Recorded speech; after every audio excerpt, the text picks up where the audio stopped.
¿Estamos, Sensei? Sí, estamos. Hola amigos, bienvenidos a Podcast Doyo. Nuevamente con un episodio que grabamos el viernes y emitimos el audio el domingo. Este episodio va a tener dos partes que vamos a comentar con José Navarro Sensei. Y es que una de ellas que vamos a hablar sobre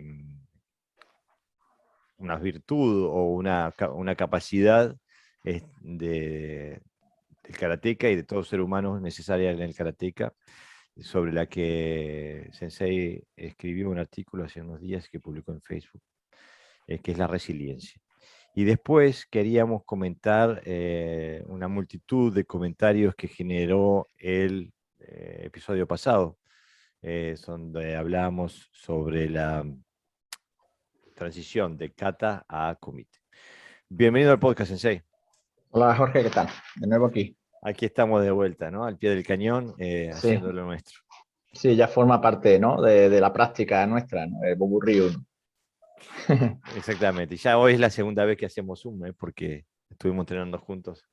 Sí, es verdad, esta mañana estuvimos entrenando, que es importante destacarlo, que no estamos todo el día sentados aquí, sino que estos segundos practicamos y luego la experiencia que adquirimos la intentamos, bueno, Aplicar. trasladarla sí, al podcast o a los medios, ¿no? O a quien nos quiera escuchar. Exactamente, digo. Primero el tatami y después la palabra, ¿no? Sí. Este, Sensei, escribiste una nota ahí Uh-huh. que me pareció muy interesante porque es también es algo con lo que yo también he estado estudiando, todo el ámbito de la psicología positiva, Uh-huh. y justamente tomaste un elemento que es nativo y es innato del karate. ¿Podrías hablar un poquito sobre lo que hablabas? Sí, bueno, el artículo concretamente se llama Karate y Resiliencia. Es un pequeño extracto de un artículo que escribí hace unos años, cuando escuché por primera vez esta palabra que me llamó tanto la atención, ¿no? A mí me gustan mucho los términos japoneses, las terminologías y los conceptos que a través de las palabras japonesas nos aporta las artes marciales o el karate, ¿no? En nuestro caso. Pero hay muchas palabras españolas o occidentales que tienen igual fuerza y que tienen un significado bastante importante, ¿no? Y que nos puede pasar desapercibido. Entonces, el, a mí me interesa, además de las artes marciales, muchos temas, ¿no? Sobre todo la parte de cultura o todo lo que tenga que ver con el conocimiento y la sabiduría, yo siempre lo intento leer y aplicar si puede ser, ¿no? O si llego, ¿no? Como se suele decir, si llego a ese nivel de poder aplicar aquello que sé. Y una de ellas es la psicología, ¿vale? Para mí no está separado de las artes marciales. ¿Por qué? Porque al fin y al cabo los que hacen artes marciales o los que hacemos karate somos personas. Por lo tanto, tenemos una parte que tiene que ver con la psicología. Y eso, contra más sano estemos a nivel mental, pues nuestro karate también, en nuestro karate se va a ver reflejado, ¿no? Y al revés, ¿no? Es decir, es como nos nutrimos al karate a través de nuestro entendimiento, y el karate a la vez pues nos devuelve también conocimiento que podemos seguir reciclando, ¿no? Eso es, Y sí, eso sí, dime. es, eso es como un secreto a gritos, ¿no? En el Uh-huh. karate, pero es como un tema olvidado. Si bien todos sabemos que hay que tratarlo, Uh-huh. en el dojo muy pocas veces, muy poquitas veces se trata el tema psicológico, ¿no? Y se Uh-huh. entrena la psiquis. Por eso me pareció tan relevante lo que escribiste. Perdona la Claro, interrupción. y muchas veces yo he observado que a veces se confunde, no sé si términos, o se confunde un poquito los conceptos cuando se habla de psicología con filosofía, ¿no? Que aunque pueden ser materias parejas, en este caso no tiene nada que ver, porque la filosofía es una forma de pensar, que puede ser acertada o no, mientras que lo que yo hablo aquí de la resiliencia es un concepto real, es decir, que parte de la experiencia que tiene uno o que tiene el grupo, ¿no? Ante situaciones adversas, ¿no? Que eso es lo que significa la resiliencia, ¿no? que es, bueno, un poquito, dice la resiliencia es o entereza es la capacidad para adaptarse a las situaciones adversas con resultados positivos. Y eso nos pasa a nosotros constantemente y en nuestra práctica ni digamos, ¿no?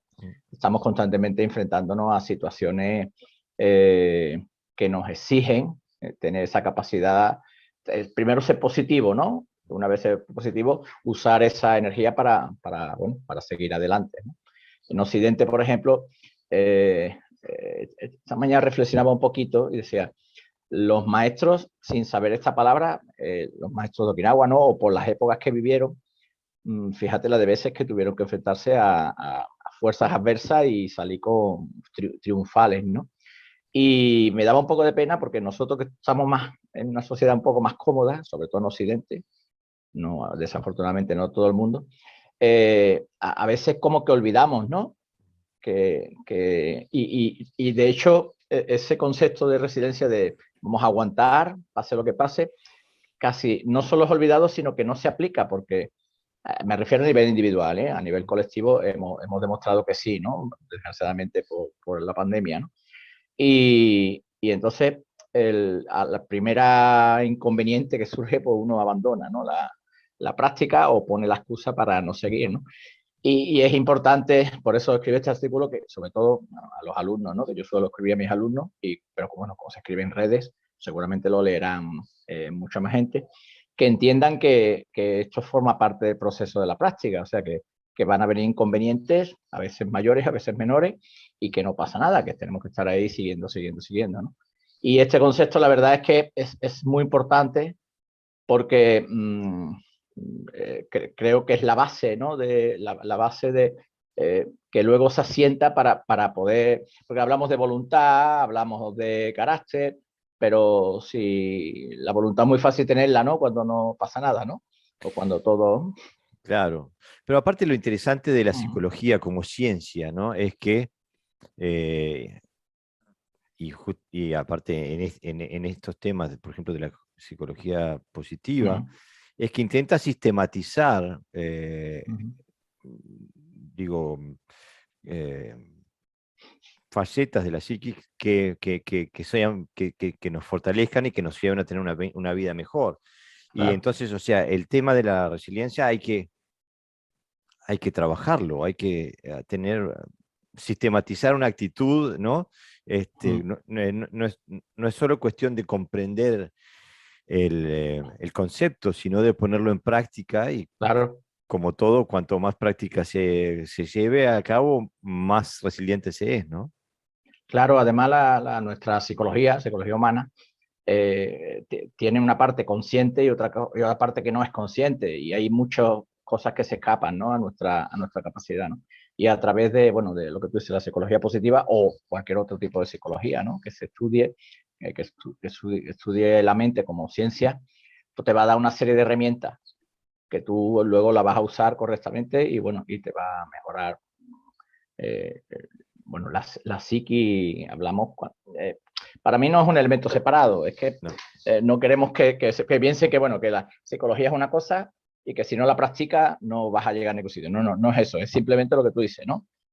Usar las herramientas de la psicología para el conocimiento, para tener un conocimiento amplio personal y también, bueno, a nivel social, obviamente, ¿no? Porque no somos seres individuales, ¿no? no, Entonces, claro. contra más conocimiento tengamos de lo que somos, dónde estamos y dónde queremos llegar, pues el camino se abre, ¿no? Es más cómodo, digamos. ¿Te animas a leer el texto que Sí, publicaste? sí, es pequeñito, ¿eh?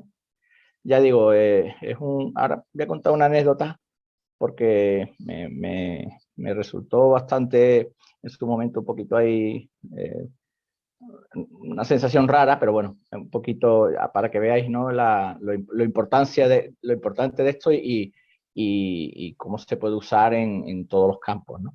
Sí, bueno, hablo karate y resiliencia y empiezo, ¿no?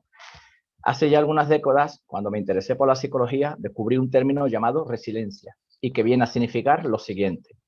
La resiliencia o entereza es la capacidad para adaptarse a las situaciones adversas con resultados positivos. Aquí hablo de forma muy escueta, ¿vale? Si alguien está interesado en leer sobre la residencia, hay artículos muy, muy buenos en Internet. Entonces, sigo. En un mundo tan cambiante para el ser humano, debemos desarrollar capacidades para amortiguar estos desequilibrios. Entre la infinidad de herramientas y recursos que tenemos, muchos hemos elegido el karate, pero no el karate como hobby o deporte, sino como vía de desarrollo interno, con todo lo que esto implica. Las exigencias al recorrer este camino son altas, pero los beneficios que sostienen son elevados. No es así en otras muchas disciplinas donde lo que aportamos de energía es mayor de la que es devuelta. Karate es una actividad humana más y como tal está condicionada por influencias externas que debemos ir aceptando y solucionando. Se trabaja a muchos niveles y eso hace que nuestro desarrollo sea profundo, pero también es su talón de Aquiles, porque requiere mucha fortaleza y constancia para seguir este camino. Ir al dojo de vez en cuando y después desconectarse es fácil, pero hacer que el karate sea un camino de vida es otra cosa. Hay que haber desarrollado habilidades, no solo en el campo del movimiento, sino también en lo social, en lo psicológico, en lo filosófico, entre otros, ¿no? No hay otra manera de persistir si no tenemos interiorizadas todas estas virtudes, entre ellas lo que en Occidente llamamos resiliencia. Es cierto que en muchas personas aparece este concepto en situaciones extremas, pero en las artes marciales este concepto debe estar presente constantemente. Sin un alto grado de carácter, voluntad y de discernimiento, el karate se queda en la superficie a merced de los acontecimientos. Y pienso que, bueno, que eso resume realmente lo que es todo, todo lo que compone el trabajo psicológico y personal en el karate, ¿no? Que no se tiene que dar en la técnica, en el movimiento, en el dojo. El fin del por qué yo hablaba de la psicología positiva es porque hace ya unos 15, 20 años que se viene trabajando. La psicología se especializó siempre mucho sobre cómo tratar problemas psicológicos, ¿no? Cómo solucionar problemas. Pero la psicología positiva se concentra más en observar qué es lo que nos hace tener una buena vida, qué es lo que nos hace sentir bien, y cómo sistematizar el mantenimiento psicológico de la persona. Y uno de los elementos básicos es la resiliencia y cómo trabajar ese tema. Y el dojo el dojo es un lugar perfecto para ese trabajo. Y pienso que muchos de los maestros lo sabían, si no lo sabían desde un punto de vista conceptual, lo sabían de un punto de vista instintivo, ¿no? Claro. Sí, no, además lo que tú dices, el dojo cumple las condiciones porque te va a requerir un esfuerzo, te va a requerir que te olvides un poquito de ti mismo en algunas ocasiones para trabajar en pos del dojo o de los compañeros, ¿no? Se crea un ambiente social, porque un dojo no deja de ser una pequeña sociedad donde cada uno tiene sus problemas, bueno, que todos tenemos compañeros, ¿no? O alumnos o profesores incluso, que han pasado mal racha, bueno, y nosotros de alguna manera también estamos ahí, ¿no? Quiero decir que al final no lo ayudamos haciendo cata, ¿no? Una cata bonita, los ayudamos a través de estos conceptos, ¿no? Y de nuestra experiencia. Claro, porque al fin y al cabo se trata, más allá de todos los elementos sobre los que siempre vivimos hablando, ¿no? Sobre la técnica, el kata, el kumite, el bunkai, todo eso que hablamos constantemente, al fin y al cabo se trata de tener la mejor vida posible, ¿no? Sí, porque además cuando yo hablo ahí de que no como hobby, ¿no? O como una actividad más, es porque del tipo de residencia que nosotros hablamos es diferente, porque se trabaja desde una psicología diferente a la que puede trabajar un karate deportivo. Porque nosotros no trabajamos sobre debilidades. Diciendo, bueno, le pasa esto porque se pone nervioso. O sea, ya estamos tratándolo como si fuera un elemento negativo en este caso, ¿no? Nosotros no, nosotros somos conscientes de dónde estamos y dónde queremos llegar y usamos los recursos de la psicología bueno, para avanzar, ¿no? Entonces yo no veo, la mente para mí no es un obstáculo a batir, ¿no? Sino que es algo que tengo ahí que me ayuda a avanzar, ¿no? Pero parece que hubieras estudiado psicología positiva, porque justamente una de las bases de la psicología positiva es trabajar sobre las fortalezas que uno tiene y no sobre las debilidades que uno tiene, ¿no? Eh, y es Sí, pero justamente... claro, porque a lo mejor lo que tú dices, ¿no? A lo mejor no la teoría, pero a través de la práctica ya la hacemos. Entonces, la forma de expresarnos es, es, es fácilmente identificable, ¿no? Yo cuando alguien me habla, recuerdo un compañero que decía, pareces un filósofo, ¿no?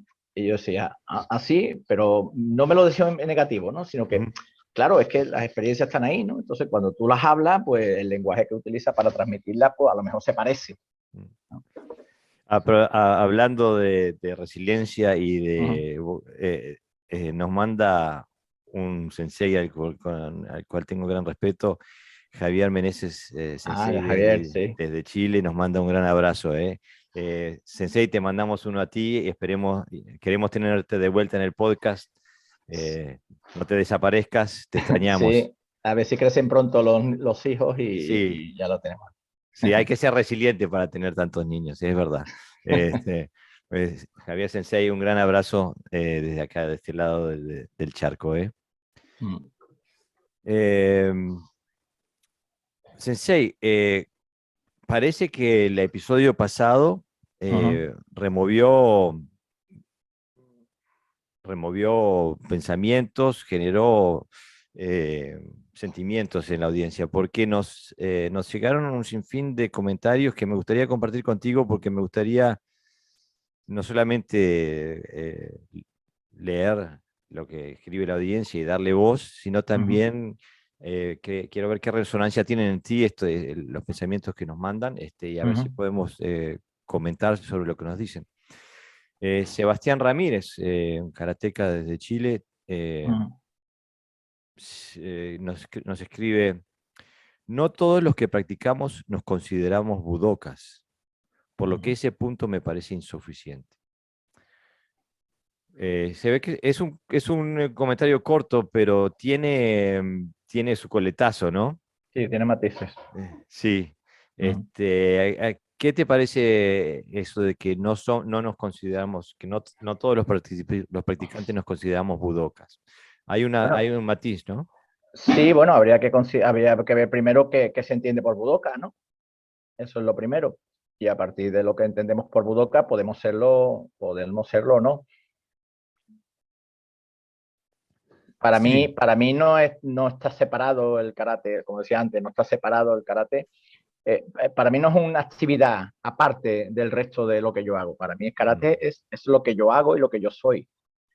Y eso contiene una parte física, porque la hacemos con el cuerpo, ¿no? De momento todavía no somos telépatas del karate. Eh, lo que sentimos, lo que pensamos, cómo crecemos, tenemos un código, ¿no? De conducta, todo eso forma parte de lo que yo considero que es el budo. Sí, yo pienso Para mí no está que separado. no, pero yo sin saberlo, intuyo que Sebastián se refiere a que la beta marcial del karate, digo, es previa Uh -huh. a la introducción del budo dentro de la beta del karate, ¿no? Todos los pensamientos del budo como camino del bushi, como camino de introspección y de trabajo personal, ¿no? Como camino de superación personal o de formación de carácter. Claro. Me parece que él se refiere a que la beta original del karate precede el trabajo personal. Uh -huh. O sea que por eso si uno se concentra en la parte de jutsu, que no necesariamente No. entra en la parte del budo. ¿Qué te parece a ti, Sensei? Sí, sí, me parece que es así. Eh, quizá la palabra budo designa una regla, designa bueno, una situación a la que hay que llegar y, bueno, y tiene un contexto histórico, ¿no? A partir de tal etapa. Pero si leemos a la historia de todos los, digamos, las castas guerreras, tenían sus códigos de conducta también. no es contemporáneo el concepto del budo. Y más allá de que fuera un jutsu o como lo queramos llamar, ¿no? Una disciplina militar, había un código de conducta necesario además porque la mente tiene que de alguna manera justificar aquello que hace, ¿no? En el campo de batalla. Y de hecho tanto es así que Musashi, por ejemplo, sus últimos años de vida lo vivió como budoka, no lo vivió como samurái. Claro, aparte, yo pienso que no hay, por lo menos en mi vida personal, no hay contradicción.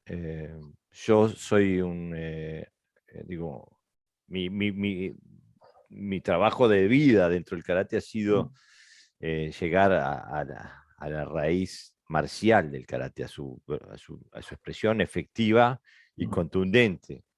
Eh, pero eso nunca me impidió trabajar con las otras partes. Yo me considero una persona del do, una persona que trabaja con su interior, con sus principios, con su psicología.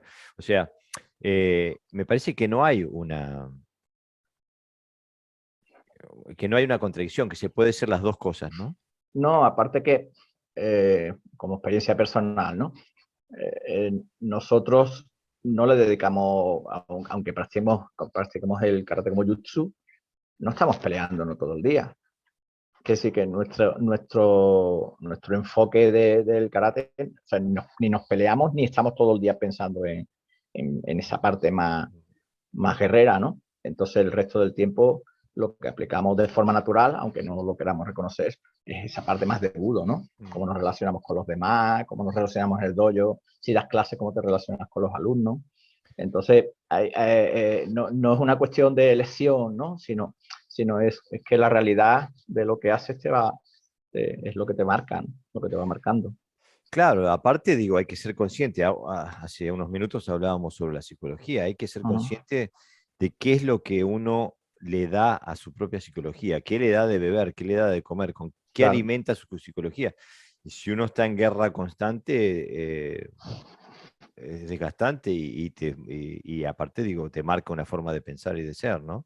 Uh -huh. En cambio, también si dentro del arte marcial hay partes edificantes, pienso que es lo mejor, ¿no? Sí, bueno, el concepto de yin-yang, ¿no? O injo, ¿no? Como se llama en japonés, ese concepto. Lo que pretende siempre es la búsqueda del equilibrio entre lo más duro, que sería el jutsu, a lo más suave. El problema es lo que tú dices, ¿no? Cuando hay un desequilibrio. Mm. No somos filósofos, somos karatecas, por lo tanto, no, si hablas y no practicas, no vale. Pero si solo practicas con la idea bueno, de que el mundo es prácticamente es un enemigo, también habría que reajustar ese equilibrio, ¿no? Y buscar, por lo menos, es lo que yo hago, quiero decir, y me va bien, y yo creo que a ti también, ¿no? Sí, hay que aclarar, estamos hablando a nivel personal, no Claro, estamos para siempre a nivel imponerle personal. nada a nadie, ¿no? Sí, porque además todo esto hay que contextualizarlo. Depende de dónde trabaje, depende en el país que viva, depende a una persona que vive en un país con guerra, es muy difícil que trabaje el do. Exactamente, Muy exactamente. difícil.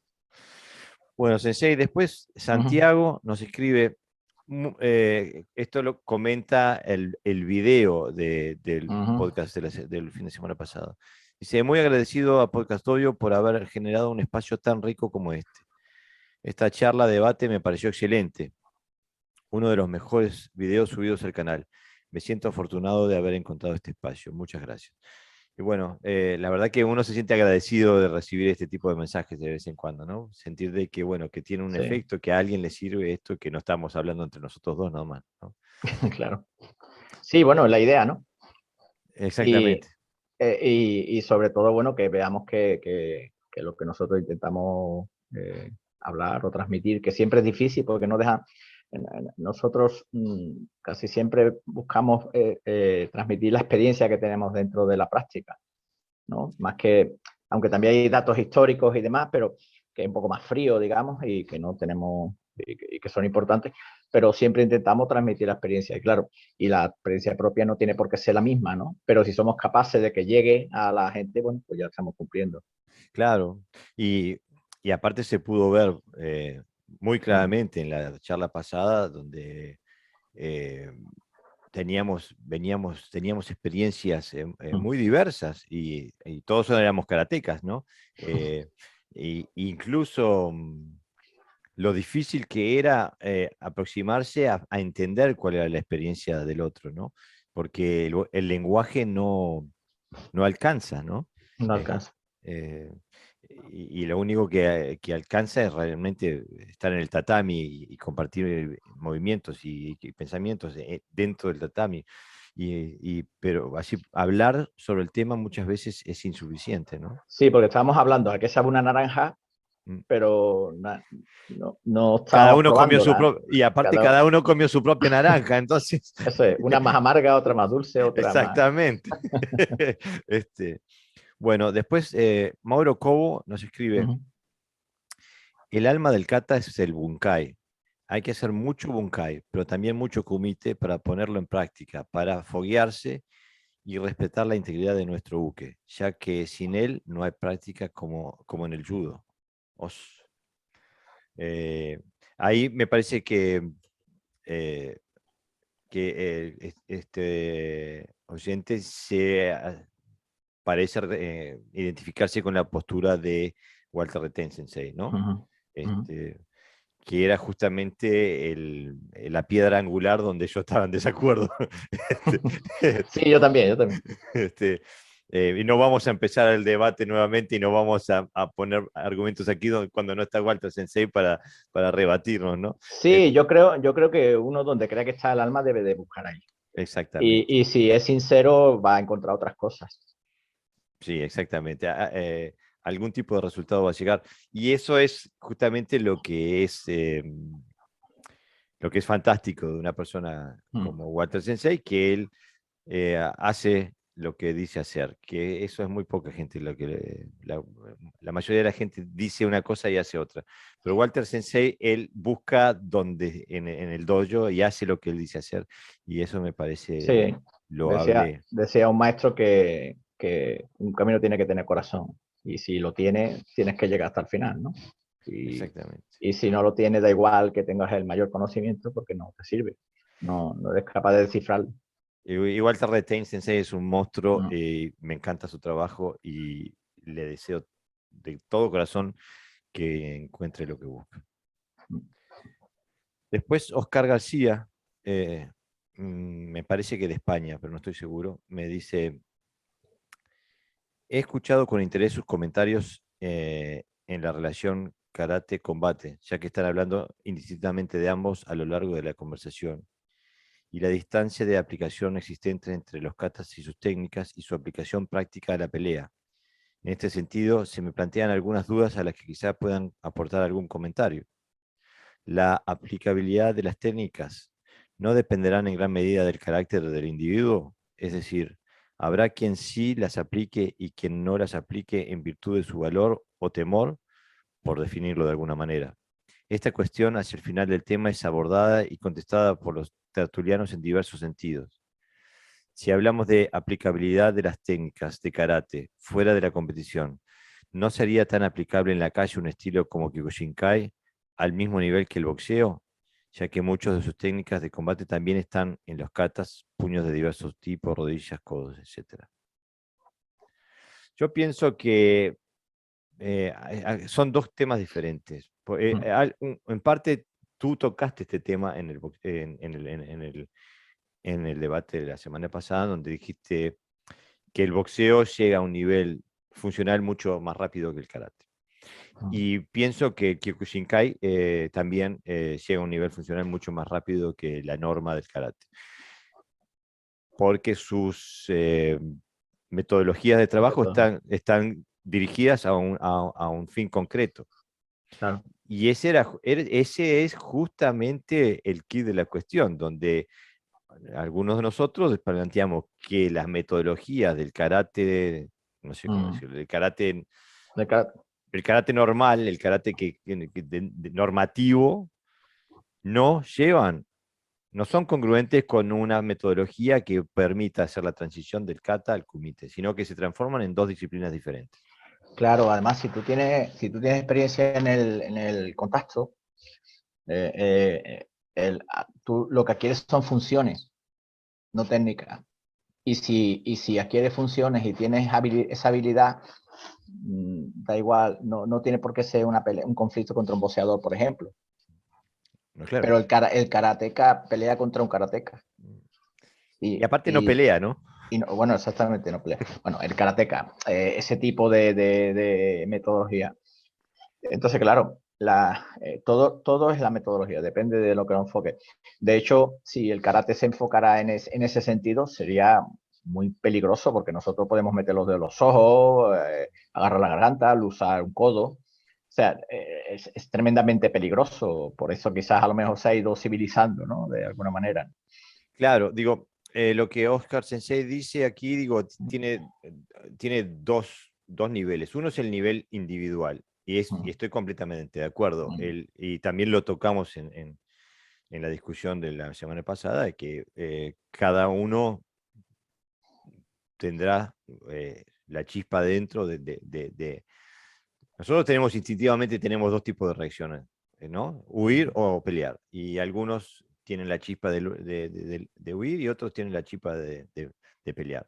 Y, y bueno, el peleador peleará y el Sí, huidor huirá, ¿no? claro. Y eso es el instinto, pero luego hay una Exacto. cosa que se trabaja porque nosotros a veces nos hemos sentido muy fuertes y que prácticamente destructible. Dice, si alguien viene a robarme ahora, muere. Mm, Y otras veces que es como si no hubieras entrenado nunca, ¿no?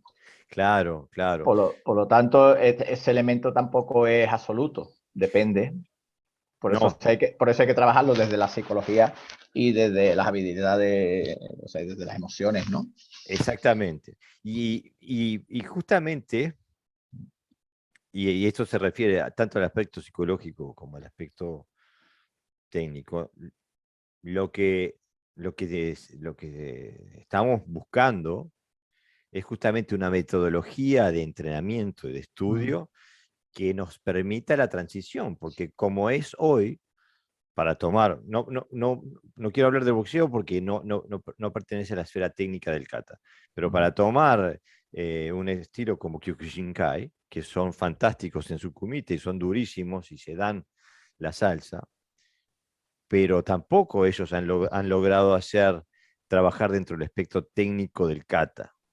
Es más, las catas son de casi la tienen como en pasar taekwondo, casi para los exámenes, ¿no? Claro, Como las norma tienen de general, adorno. aunque luego, como decía Mario Caballero, su escuela sí la practica, pero normalmente no hay ni siquiera hay competencias de kata con lo que pueda traer. O sea, ¿no?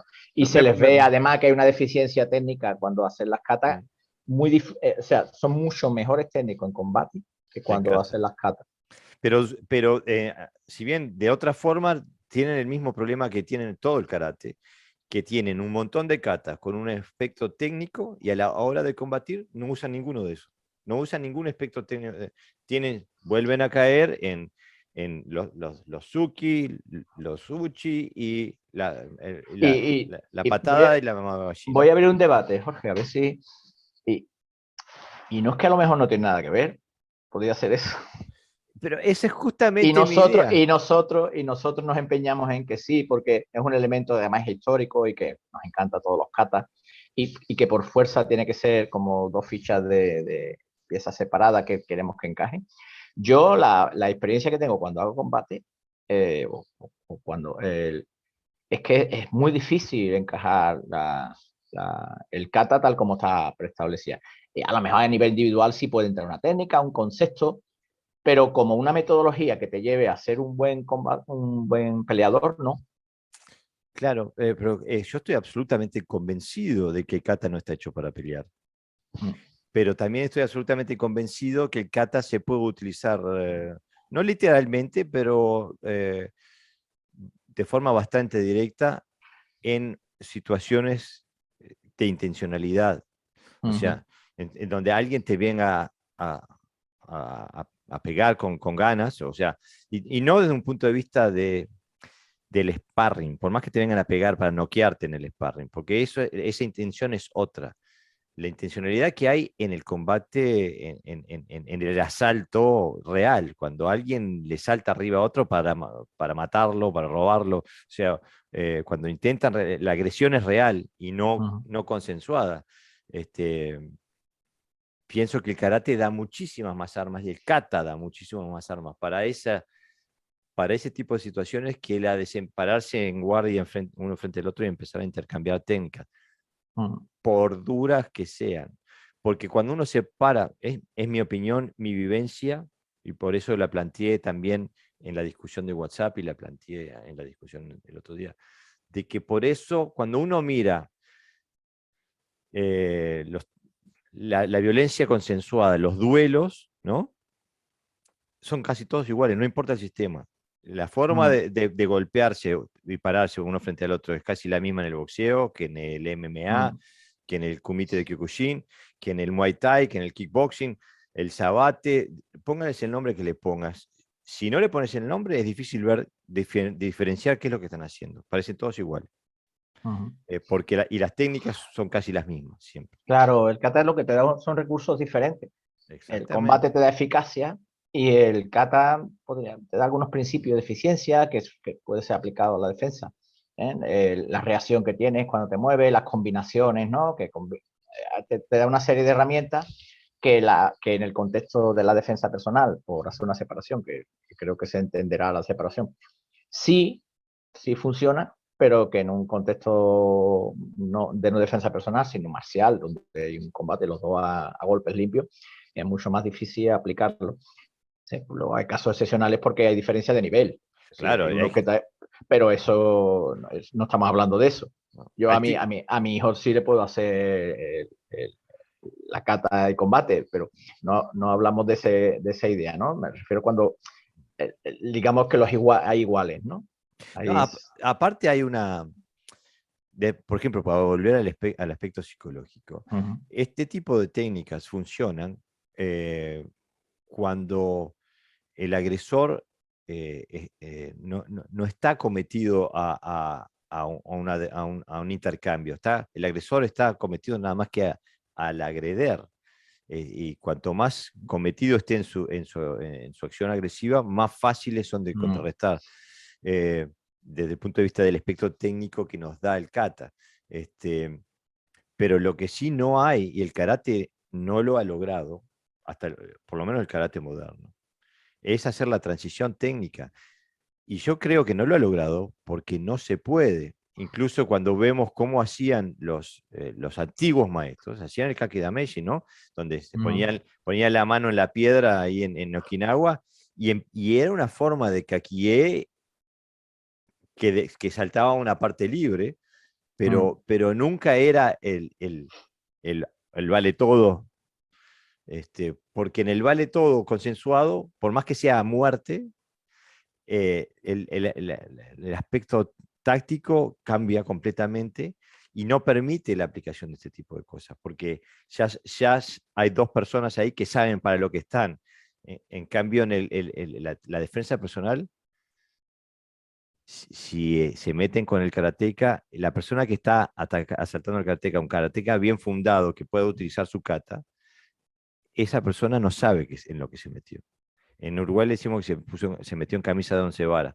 O sí, sea, sí, se metió un problema que mucho más grande de lo que él preveía, ¿no? uh-huh, Y la reacción que va a recibir es completamente diferente de la que espera o la que aspira a generar, ¿no? claro. Eh, y a eso es lo que yo voy, buscar una metodología que nos permita acercar esos dos mundos, porque a mí, yo si voy a ser sincero, a mí pelear no me interesa. Pero quiero así que el día que lo necesite, que funcione. Uh-huh, No me voy a poner a pelear yo. Ya probé y no me gustó.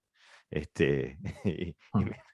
me he peleado este, eh, en situaciones que la verdad que digo, qué locura que debo haber tenido encima. Y no sirve, no sirve, no sirve. Lo que sí sirve es escapar, sirve solucionar la situación y abrir una puerta de una oportunidad de escape, ¿no? Eh, también No, creo, tiene, son, son herramientas que nosotros usamos. Por ejemplo, el combate a contacto pues, te da una serie de elementos que también te sirven luego a la defensa Claro, personal. ¿Por qué? Porque desdramatiza, estás acostumbrado a que te golpeen, con lo cual reduce bastante el impacto psicológico que produce un golpe por primera vez, por ejemplo, cuando te sorprende, o cuando hay gente de karatecas que no recibió. Yo recuerdo un entrenamiento, no voy a decir dónde, donde se paró en la clase porque uno había sangrado por la nariz. Y yo miraba y decía, ¿qué ha pasado aquí? Oh, ¿está bien? No sé qué. Y el otro curándolo en el vestuario. Que se vaya solo a limpiarse la nariz y vuelva. claro. No, pues, quiero decir, porque no hay costumbre, ¿no? Esa parte de lo que impone un golpe y cómo afecta a tu psicología, eso te sirve, ¿no? En el combate. Recibes golpes. Pero como una herramienta, no como tal, igual, ¿no? Son elementos que nosotros vamos Exactamente. usando. Claro, yo lo que busco son metodologías de estudio y de trabajo que me permitan llegar a un fin.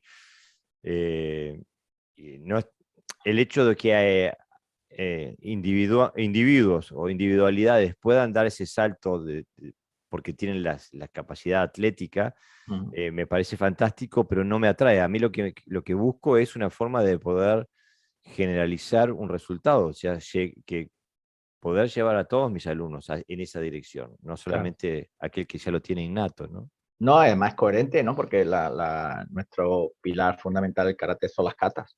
Claro, exactamente. Bueno, también dice Juan Beltrán, que él sí sé que es de España, Juan Beltrán Sensei. Sí, sí. El problema está en la metodología utilizada y sobre todo en el orden en el que se enseñan las cosas. Habría que preguntarse si lo normal no sería enseñar la parte aplicativa y combativa, el kumite, antes que el kata. Y dejar el kata como una suerte de regla mnemónica que el practicante use para recordar en su entrenamiento individual lo aprendido en las fases anteriores. Para mí el entrenamiento hacia el combate libre, no de competición, debe hacerse desde el primer día, con sus debidas protecciones y restricciones si es necesario, y llevando a la práctica las aplicaciones de los katas, primero de una forma consensuada y luego de forma libre. Creo que hay una gran equivocación en el mundo del karate y es que se pretende llegar del kata al combate o a la aplicación, cuando debería ser al revés, como hicieron quienes codificaron los katas, ir desde la aplicación al kata. Esto es como la psicología inversa, ¿no? Si no me funciona una cosa, pues hago lo contrario. Mi experiencia es que no, porque tú para poder aplicar la eficacia en una técnica tienes que saber la técnica. El problema no es enseñar primero combate y luego técnica. El problema es que la técnica que se enseña no es funcional, son gestos. Claro, justamente, Eh, yo comprendo Cuando haces boxeo, tú no entras y te ponen a pegarte. Tú te llevas, te llenan a pegar bueno, primero. sí, además te llevas un montón de tiempo hasta que tienes una preparación física, tienes una preparación psicológica y además tienes buena técnica para poder asumir que un combate no es peligroso. Lo que pasa, claro, que si no hay contacto, porque hay como un acuerdo, entonces, claro, puedes empezar de principio porque el daño se atenúa. Pero si lo que hablamos es de marcialidad, tiene que haber contacto. Y si hay contacto, tienes que estar preparado para recibir, no para pegar, pegar sabe todo el mundo. Y tienes que Claro, hacer técnica. justamente el tema también es, yo entiendo de dónde proviene el razonamiento de Juan Beltrán Sensei, donde estoy convencido que los katas son una reducción de la experiencia empírica de quien creó el kata. Eso estoy absolutamente convencido, estoy de acuerdo. Ahora, si el kata no sirve como metodología de práctica técnica, entonces no hay necesidad de que exista el kata, ¿no? Entonces, y como tú decías, no tiene sentido poner uno frente al otro a darse manotazos si no tienes el entrenamiento técnico para dar un golpe de forma correcta.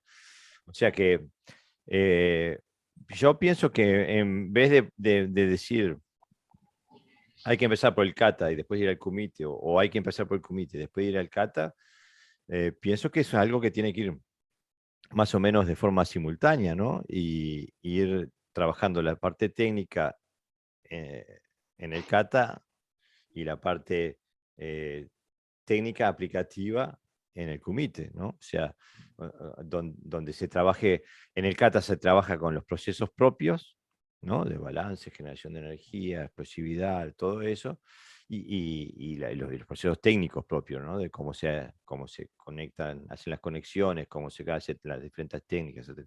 Y en el kumite se trabaja con cómo se aplican esos elementos en relación a otra persona, donde entra el tiempo, la distancia, aspectos tácticos, etcétera, etcétera. Sí, además también no se trata de hacer solamente combate, no digo que Juan lo diga, es una opinión personal. No se trata de hacer combate, sino una metodología de aprendizaje que sea progresiva. Tú no puedes enseñar a pegar o recibir, sino que tienes que dominar las distancias, hay ejercicios para que se trabajan para la distancia, los desplazamientos. Es que no solo las técnicas incluyen muchos factores, que no solamente son golpes y defensas, ¿no? Hay desplazamientos, hay esquivas. El momento, ¿no? Cuando lo haces, a veces la técnica ves si es correcta o no es correcta, depende de la distancia que esté, el momento que esté, con lo cual todo eso se va adquiriendo y eso también es progresivo. Por ejemplo, en un estilo que se llama Toyama Ryu, que es un estilo militar japonés, que practicaban los soldados de Iaido, de Kenjutsu, ellos dijeron, tenían un poquito el pensamiento parecido a Juan, ¿no? Decía, bueno, pues si de lo que se trata es eficaz, hacemos combate. O sea, es toda base de espadas. Y se lastimaban ellos, o sea, se cortaban incluso.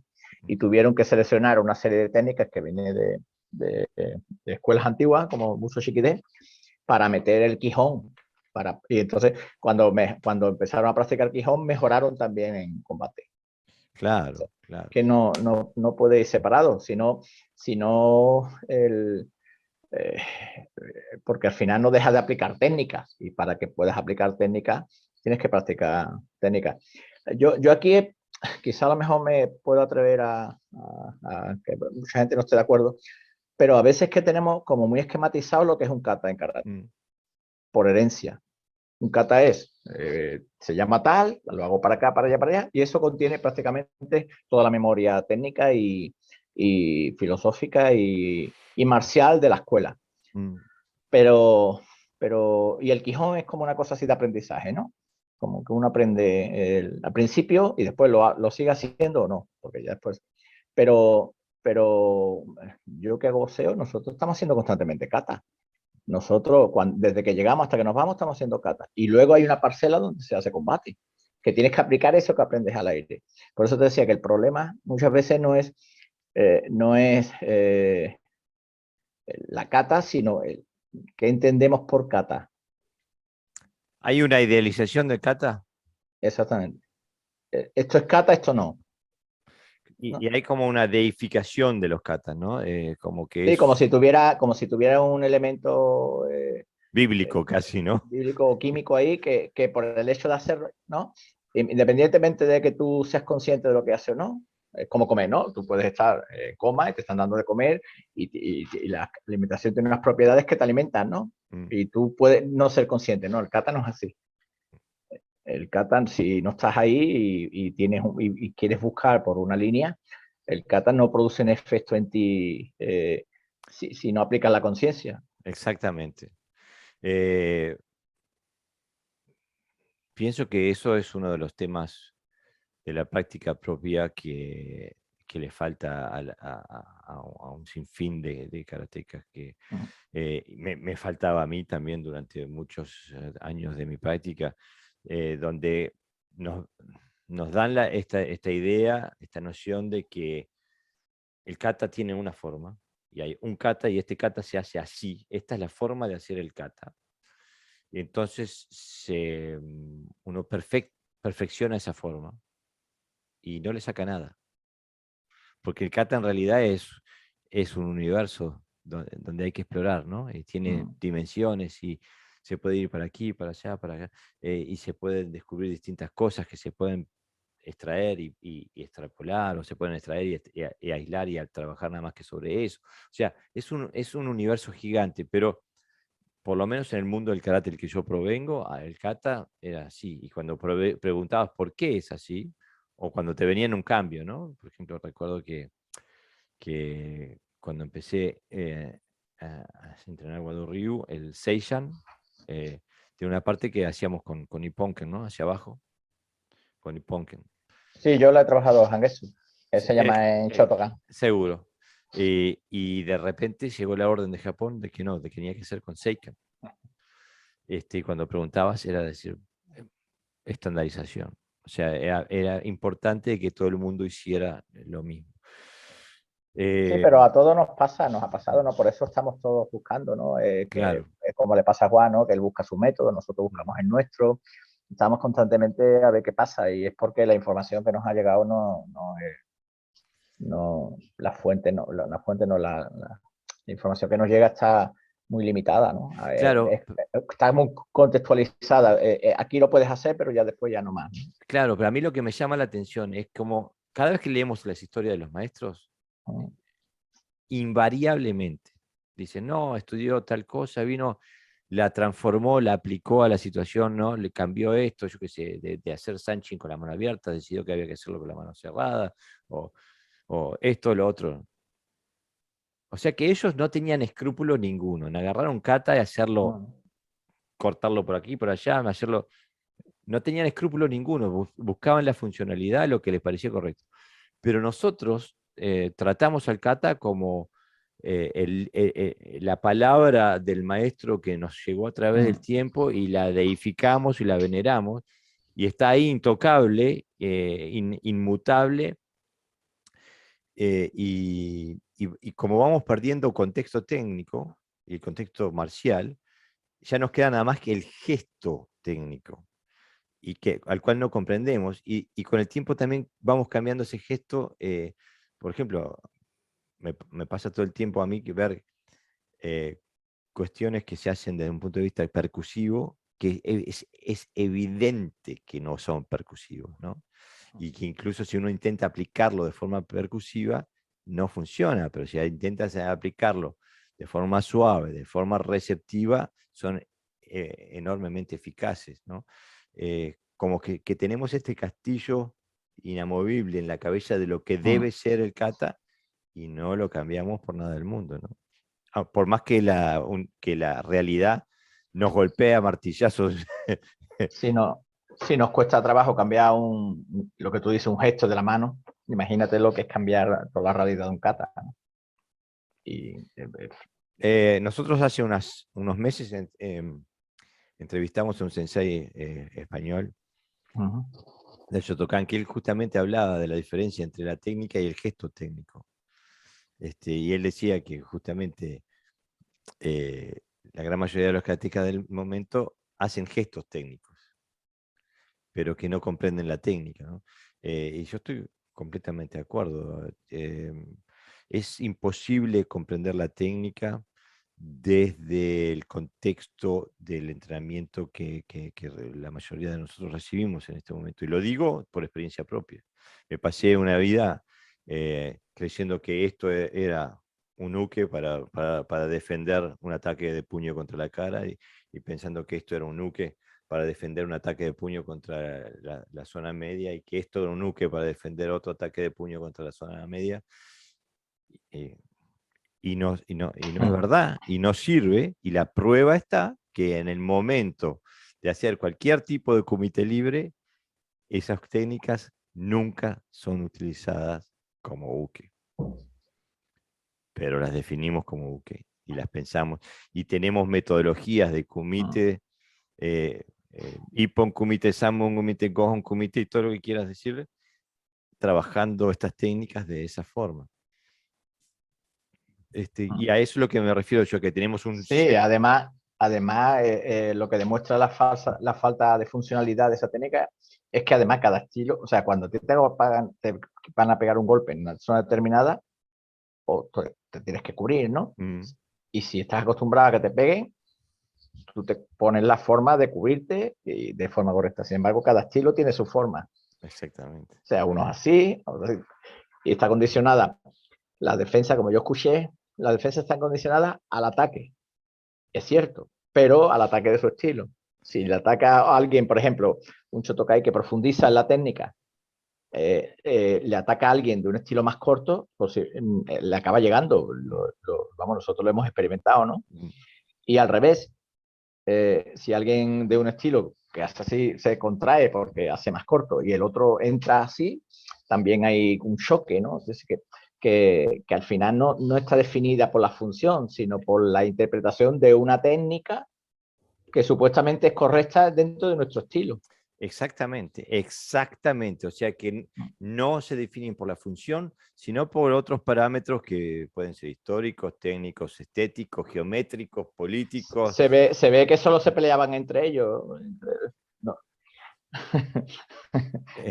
Entre gente del mismo estilo, estaba prohibido pelearse con otros. Algo así, pero no, se ha normalizado esa manera, pero tampoco se piensa de otra manera. Quiero decir que no se busca porque, como tú decías, como se da por hecho que es correcto, pues ya se acabó todo debate, ¿no? Me llevo haciendo así toda la vida y punto.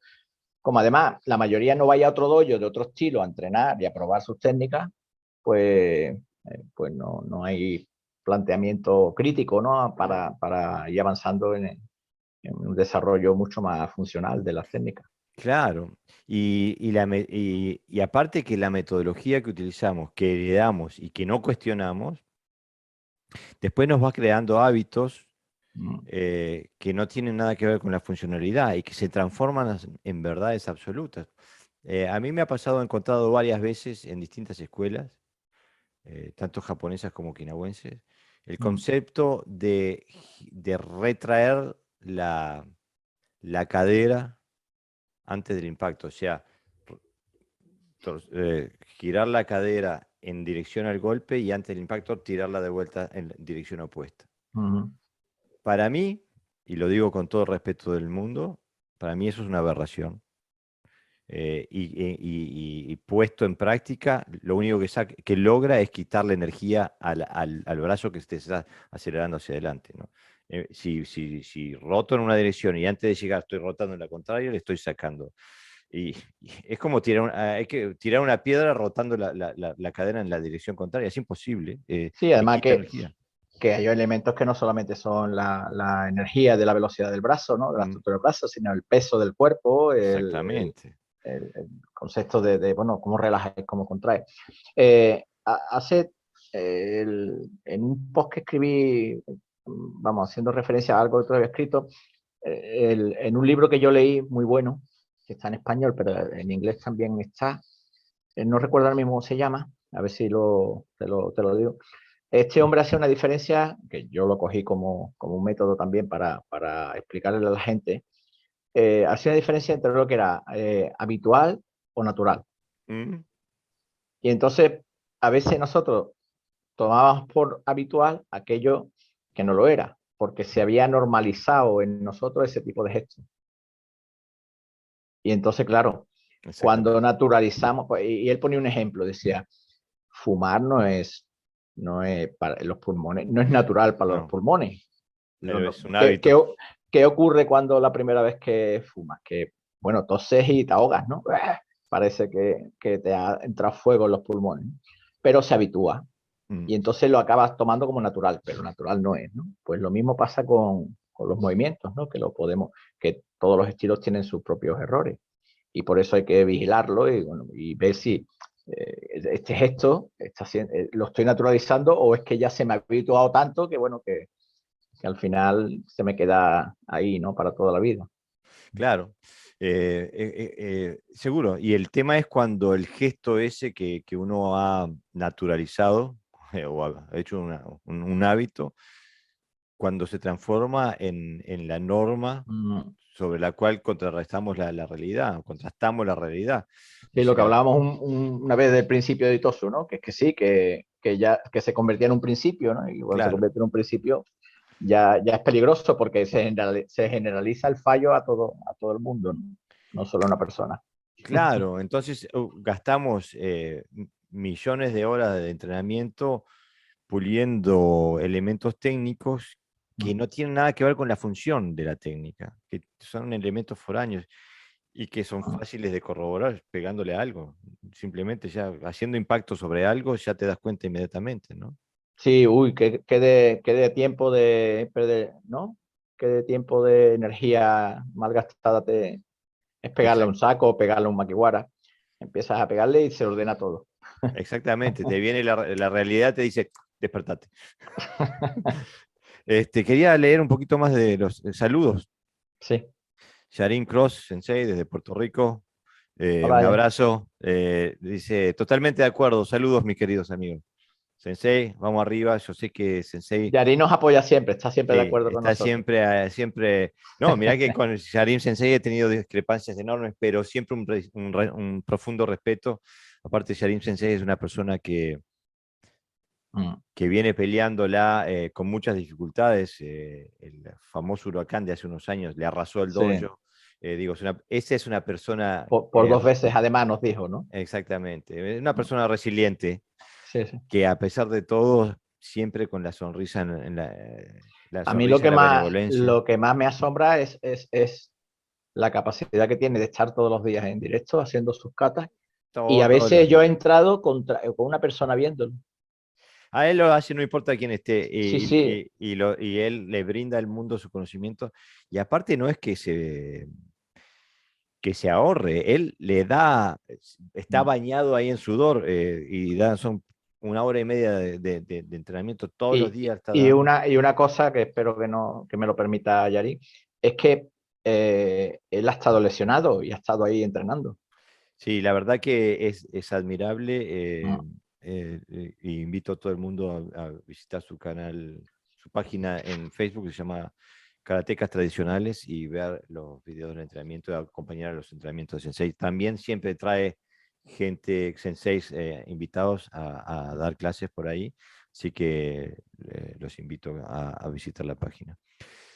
Nos mandan un abrazo desde Brasil, Gustavo Peloy, un gran abrazo desde Brasil. Qué bien, desde Brasil, mirá, nos están escuchando Sí, desde él Brasil. es alumno, se puede decir, de mi grupo de Yaido. Mirá qué bien, Sensei. Bueno, Pero ellos un abrazo. hacen también Taijitsu y demás. Son muy un buen grupo y bueno, están ahí trabajando duro por las artes marciales. Es, es, eh, es genial que poder, bueno, cómo nos hermana el budo, cómo eh, nos brinda constantemente, eh, nos aúna, y tanto en la experiencia como en la amistad. Sí, además este hombre empezó a practicar corrido conmigo a través de internet. Y él me manda vídeos, yo le corrijo y cuando me vuelvo a mandar un vídeo ha corregido absolutamente todo lo que yo le he dicho. Tiene una capacidad impresionante, pero sobre todo en la entrega, ¿no? La entrega que no hay otra manera, ¿no? Mira, también nos escribe Gerardo Valdes Sensei, otro gigante que nos manda un abrazo grande. Este, es, la verdad que me encantan recibir comentarios de la audiencia y de los compañeros de quienes tanto aprendemos, tanto recibimos.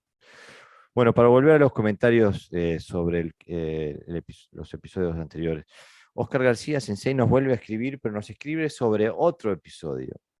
Dice, sobre el episodio dedicado a 4 maestros, 4 estilos y kata, mi opinión personal es que si se puede hacer karate sin kata, mi opinión personal es que sí se puede hacer karate sin kata, ya que por un lado el kata surge de la unión de técnicas en un momento dado antes de la existencia del kata en sí por un maestro o maestros determinados. Por tanto, antes se entrenaban técnicas independientes sin una estructura cerrada y concreta.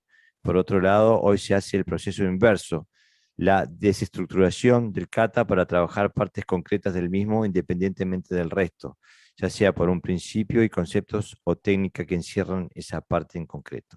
Si, como comentáis, hay katas que en realidad son estilos, cada uno de ellos tiene sus propios principios y conceptos, y como ocurre en el Wing Chun o Xingji, que también practico, lo importante para adquirir el estilo es el Jibian Gong, Quijón del mismo, ya que si no, no habría diferencias entre estilos. Yo pienso que Sensei dice cosas ahí que dan para pensar, y con las cuales la gran mayor parte de las cosas estoy de acuerdo. Eh, eh, si bien algunos de los maestros no de los originales, pero de los maestros clásicos como Nagamine Shoshin, por ejemplo, que nos decían que sin kata no hay karate. Me parece que está históricamente demostrado que el ti original de Okinawa no tenía kata, que el kata surge con el encuentro con las artes marciales chinas. Yo pienso que el kata una herramienta fantástica si se utiliza bien, pero creo que no es obligatoria. Creo que si se tiene la información suficiente, el kata no es necesario. Pero llegar a tener la información suficiente por sí mismo me parece que por lo menos no está a mi alcance, podemos decirlo así. Es que aquí entramos un poquito también en el debate, ¿no? De que seguimos viendo las katas y el resto del karate como algo separado. Porque la herencia que hemos recibido de katas no tiene nada que ver con el karate original. Entonces, yo creo que es que se puede hacer karate sin kata y también al revés. O sea, se puede hacer karate sin kumite, sería la razón. Entonces, ¿para qué está diseñado el karate? Básicamente se empezó como medio de defensa personal, ¿no? O de lucha. Entonces, hay artes marciales que no tienen esa herramienta, donde luchan y no hay katas. Pero volvemos a lo de antes. ¿En qué entendemos por kata o que la coreografía que nos ha llegado o trabajamos más profundo el concepto? Porque al final, si no trabajas la técnica, que para mí es kata, lo que pasa es que de menos movimientos, digamos, sin ese matiz coreográfico, tienes que trabajar kata, sí o sí. Otra cosa es que cuando pensamos, claro, si pensamos en un pinan, pues a lo mejor no es necesario trabajar un pinan para ser un buen karateka. Pero hay otros matices ahí que no es tan superficial. Quiero decir que no es, para mí no es decir, bueno, se puede practicar karate sin katas. Si los modelos se refiere, ¿no? Preguntaría yo. Si los modelos preestablecidos. Sí, sin la coreografía, ¿no? Sí, con la coreografía. No sé si se me entiende, ¿no? Porque si no haces técnica bien correcta, no puedes hacer un buen karate. Claro, es que hay que tener hay que tener un ámbito en donde se entrene la técnica en relación a los procesos internos de la persona que hace la técnica. Y Claro. como le llames, bueno, si quieres llamar Kihon, le quieres llamar Kata, Lo que pasa es que claro, que nos ha venido ya muy contextualizada ese término y por lo tanto muy viciado también, ¿no? A la vez. Pero aparte, yo pienso que, bueno, hay un tema que todavía no he logrado discernir del todo, y es si lo que encuentro en el kata me lo está dando el kata a mí o yo lo estoy poniendo en el kata. Todavía no he llegado a la conclusión. Yo creo que las dos cosas, ¿no? Yo Este, creo que un 50%. por eso, ¿no? Porque hay cosas que cuando uno no las tiene, no las ve, y en el momento que las tiene, las ve en el kata, ¿no? Pero a mí me fascinó desde un principio la idea de que un kata fuera un sistema. Entonces salí a buscar principios, conceptos adentro del kata, y después intenté sacarlos del kata y desarrollar metodologías que me permitan trabajar sobre un concepto específico, ¿no? Y lo raro, lo extraño es que terminé haciendo katas, ¿no? Para mí Claro, perdona, sí. porque kata es un concepto universal que no se puede separar. Kata podemos entrar ahora un poquito en la filosofía, ¿no? De kata es el concepto, ¿no? Pero es que kata es la forma, la estructura, la caja, ¿no? Que envuelve a la fuerza, la energía, la transmisión. Si yo quiero defender bien una agresión, yo tengo que tener buena técnica defensiva. Tengo que tener buenos desplazamientos, tengo que tener... Que después lo encajemos dentro, por la influencia china en este caso, dentro de un esquema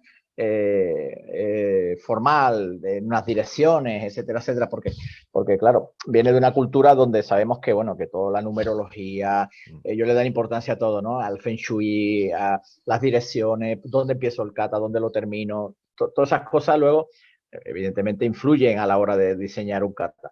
Pero si nos olvidamos un poquito de eso, es que tienes que hacer kata, porque si no, es pelea callejera, quiero decir. Claro, pero aparte, ¿cómo, si no vas a tener un ámbito donde entrenes tú sobre ti mismo, simplemente Claro, vas a saltar directamente a la parte de intercambio con el otro, entonces no necesitas entrenar. Lo claro. único que necesitas Yo, hacer es pelear constantemente, ¿no? cuando a mí me dicen, pégale al saco, y empiezas a pegarle al saco con más gana que nada, dice, ¿qué haces? No, no, tienes que pegarle como haces al aire. Si no te puedes lastimar, no, no transmites energía. No, el saco es un boxeador frente a ti, no es una cosa inerte.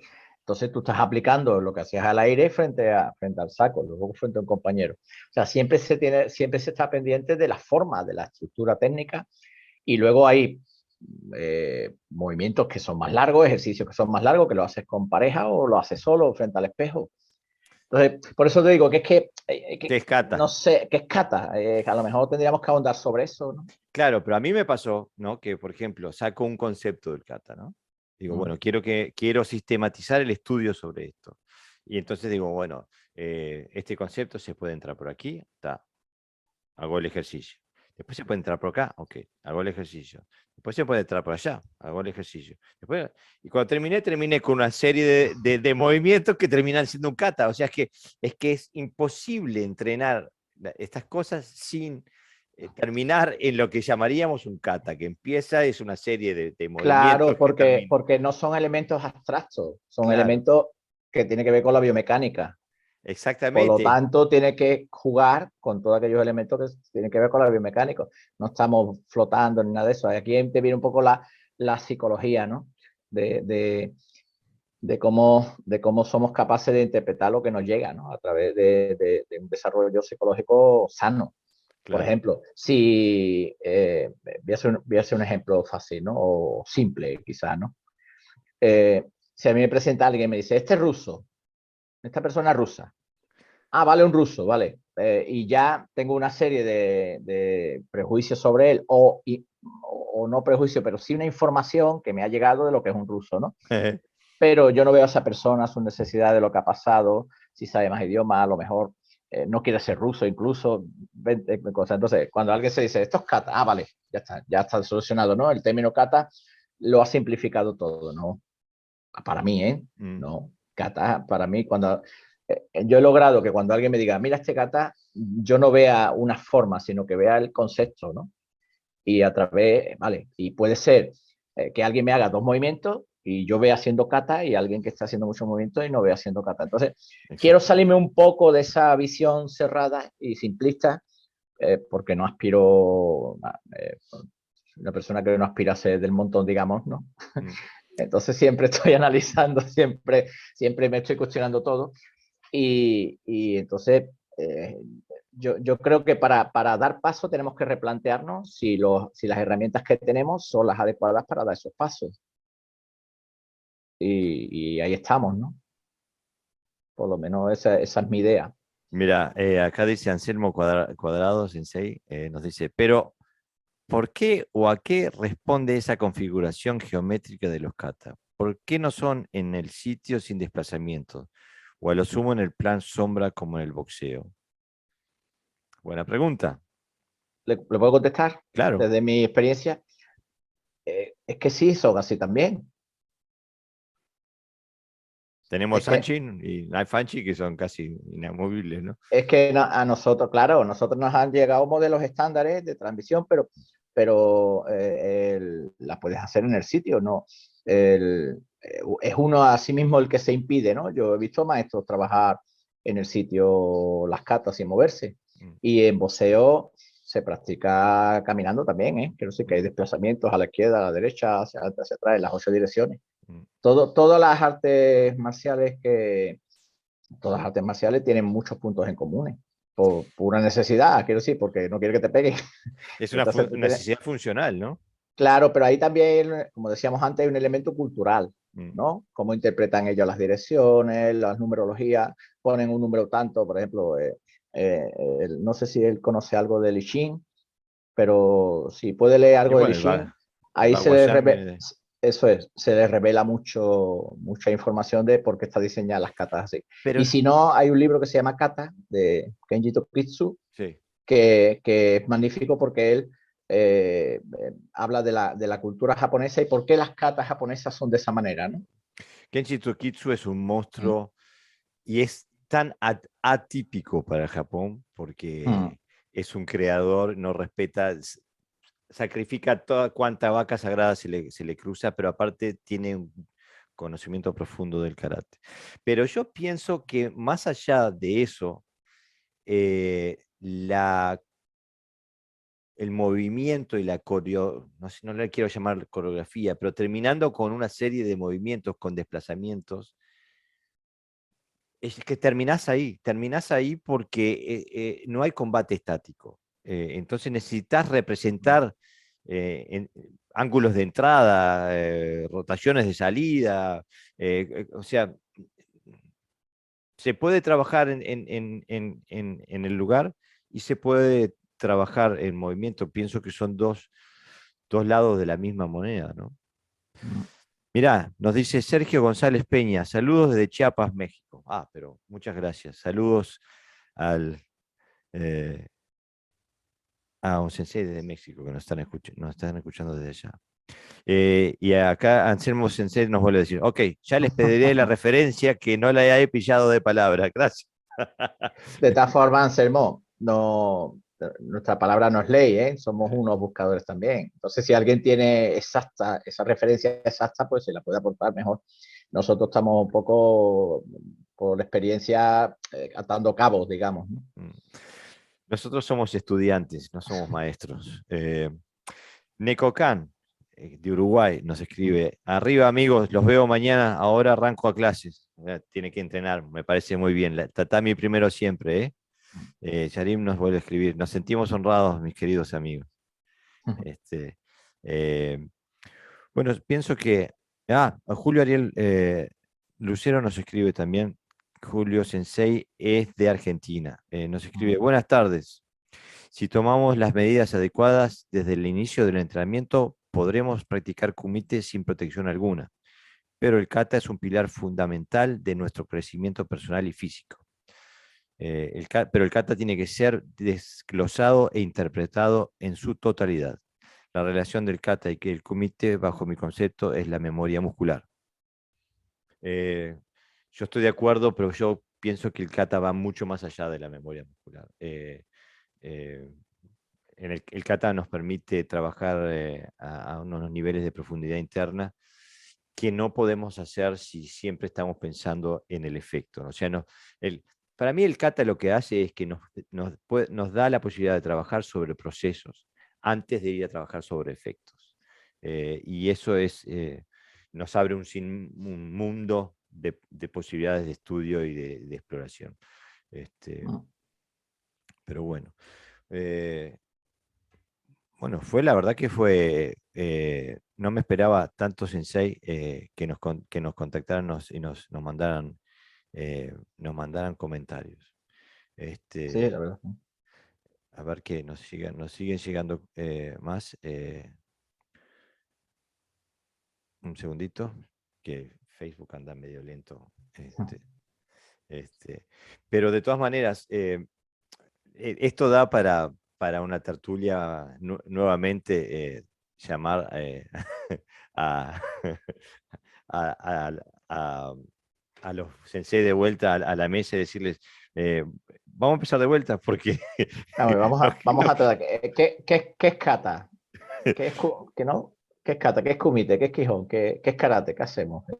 Es que para mí, bueno, para nosotros el karate no está terminado, ¿no? Entonces,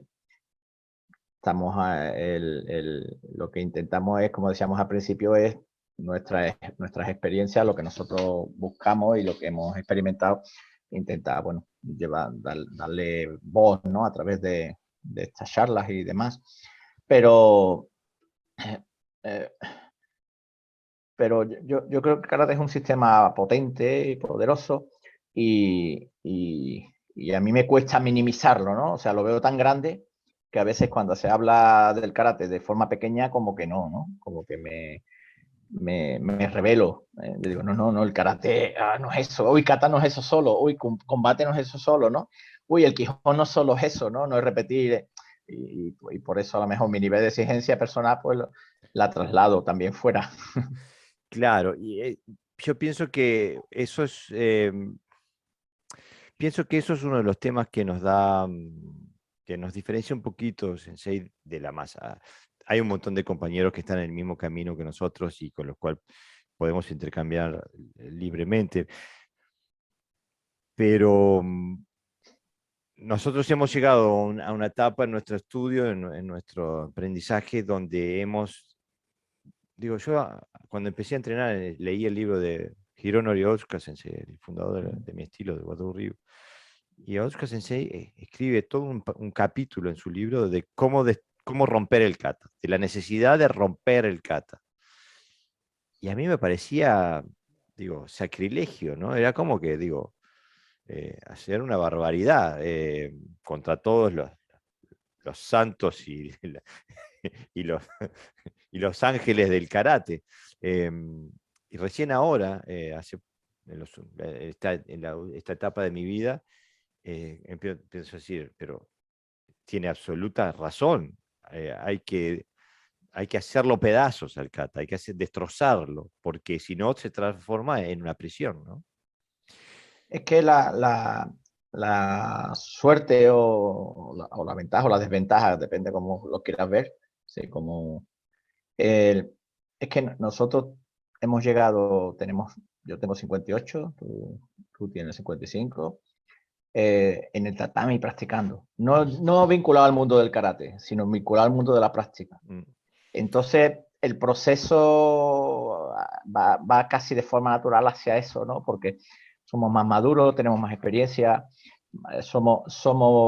hemos quitado mucho, más que poner, hemos quitado mucho que sobraba, hemos ido dejando cosas al lado, la experiencia nos hace, no me refiero a nosotros dos, sino a cualquiera que esté en la misma situación, nos ayuda a diferenciar lo que sí y lo que no, ¿sabes?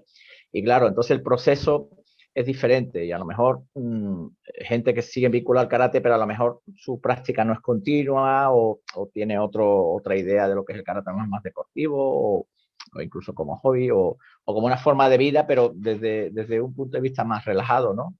Bueno, estar ahí, pero no quiero profundizar nada más porque esto me es suficiente, ¿no? Claro. Entonces, O porque ya es perfecto. o porque ya considera que ya se ha acabado y que es solo repetir, ¿no? O sea, hay tantas ideas diferentes como karateka. Entonces yo creo que lo nuestro es un proceso no de rebeldía, sino un proceso natural al que creo que llegaría cualquier persona si llegara practicando a partir de una edad, Claro. porque esto es como una planta, es decir, la semilla va subiendo y esto se va, va creciendo y hasta donde llegue, ¿no? Mi antiguo sensei siempre nos decía, hay dos tipos de karateka, decía. Hay el karateka en donde le dan la llave de conocimiento y él agarra la llave y dice, aunque sea herradura, entra, pum, abre la puerta y se va. Está encerrado en una celda y le dan la llave, él abre la celda y sale a la libertad. En cambio, hay una gran parte de los karatekas que están en la celda, le dan la llave y ellos la miran, la cuelgan en la pared y le hacen reverencias, ¿no? Esta es la llave de la libertad, esta es la llave de la libertad, pero siguen encerrados, ¿no? No la usan, la adoran, la edifican. Sí, eso es lo que llamaba Eric Fromm el miedo a la libertad, ¿no? Si alguien también está interesado en ese libro, aunque Eric Fromm ya ha quedado en algunas teorías que tenía de la psicología, ha quedado un poco obsoleto, Anticuado. anticuado. Pero bueno, fue uno de los grandes también, ¿no? Después de Freud, que es uno de los pioneros. Y ahí tiene un libro que es El miedo a la libertad, que explica lo que tú dices, ¿no? Que incluso hay gente que sabiendo lo que hay no quiere, No quiere nada. no Mira, quiere dar el paso. Yarin vuelve a escribir, dice, ¿será que para renovar el concepto del kata habrá que usarla como un modelo para desarrollar propósitos en específicos, comenzando con diferencias en propósitos en postura o en comienzo con el lado opuesto, etcétera? Luego conversamos que prefiero seguir escuchándoles. Dice. Sí, nos tiró ahí con un camión de preguntas pesadísimas y se fue. Se fue a entrenar, ¿no? Sí, este, No, yo creo que no es de lo que nosotros hablamos no es una cuestión técnica, quizá, ¿no? Porque podemos cometer los mismos. Nosotros todos hemos practicado en diferentes direcciones, ¿no? Diferentes, empezando para la izquierda, en Ura, como nosotros lo llamamos. Yo creo que es la rigidez. Yo creo que el problema del kata es la rigidez de la forma, de la estructura, de cómo está constituido, que no te permite, si no sales de ahí, trabajar otras cosas. Está tan modelizado, ¿no? Está tan claro, claramente pero definido. es como que le damos como hasta tienen nombres. Si no haces, si no haces la secuencia, la coreografía de Chinto, entonces no estás haciendo Chinto, ¿no? Cuando en realidad diríamos, sí, estoy haciendo Chinto porque estoy trabajando con los conceptos de Chinto. O del kata que se te ocurra trabajar, ¿no? Claro. Pero no, pero pensamos, no. E incluso, digo, si cuando vemos otra persona de otra escuela que hace Chinto diferente a la mía, dice, no, eso no es Chinto, porque no hace la coreografía que hago yo. ¿No? Llegamos a niveles de infantilidad tan grandes, ¿no? Bueno, me imagino que tenemos que pasar por todas las etapas. Pero bueno, Sensei, ya estamos por la hora y media y quiero también hacer un poquito de propaganda, de reclame, porque con en este podcast que vamos a publicar el domingo, también vienen los 2 apuntes de Gerardo Valve Sensei, que siempre, siempre, absolutamente siempre son de un valor inaudito y los dosifico un poquito para no darle demasiado trabajo a Sensei, que los tiene que escribir, los tiene que grabar y me los tiene que mandar. Antes de cortar, quisiera también decir que acá llega Héctor Esteban Maroli, es que dice, el miedo a la libertad también la tienen los practicantes de karate en el Japón. Prefieren que le den la técnica y la interpretación masticada como los polluelos. Estoy completamente de acuerdo. Sí, No, esto es universal.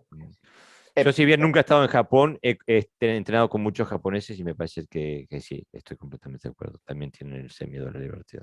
Quizás más que nosotros, porque ellos vienen de una cultura de conformidad con el colectivo, el que no sobresalir, y bueno, y eso pienso que también juega su papel en la hora eh, de abrir puertas que salgan de la norma, ¿no? Por eso decía yo que Tokitsu Sensei no parece japonés, porque es un hereje y tiene una mente sumamente inteligente y activa, inquisitiva, y le mete a todo lo que le parece correcto, más allá de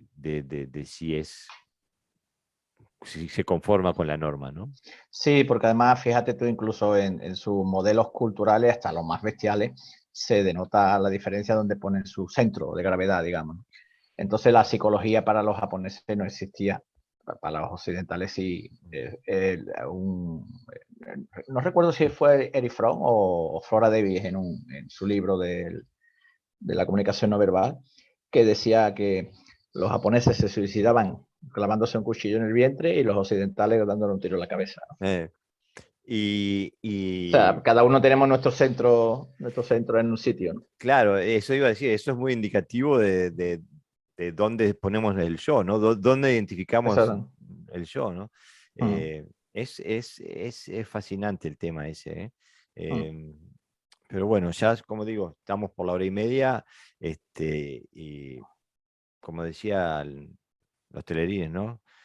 Que mañana vamos a la cama, que sí, que hay que sí. descansar. No, sí, esto es todo, amigos, ¿no? Sí, Esto es todo, amigos. sí. Bueno, Sí, porque no sé si los oyentes lo son conscientes, pero aquí son las 12:30 de la noche. exactamente. En invierno, Sí. invierno. Es hora de ir al sobre, como diríamos en Sí. Uruguay. Sensei, muchas gracias por hoy y gracias a la audiencia por participar y darnos comentarios. Sigan haciéndolo, que nos dan la oportunidad de conectar con ustedes, de darle vida, darle voz a ustedes también y nos permiten también aprender, reflexionar sobre lo que nos escriben. Y por supuesto, si quieren que se escuche su voz, no duden en la plataforma del podcast o por Spotify se pueden dejar mensajes de audio. Y si dejan mensajes de audio, bueno, pues los emitiremos, por supuesto. ¿Eh? Eh, bueno, hasta la próxima entonces. Sí, Sensei, muchas gracias por hoy. ¿Eh? gracias a todos.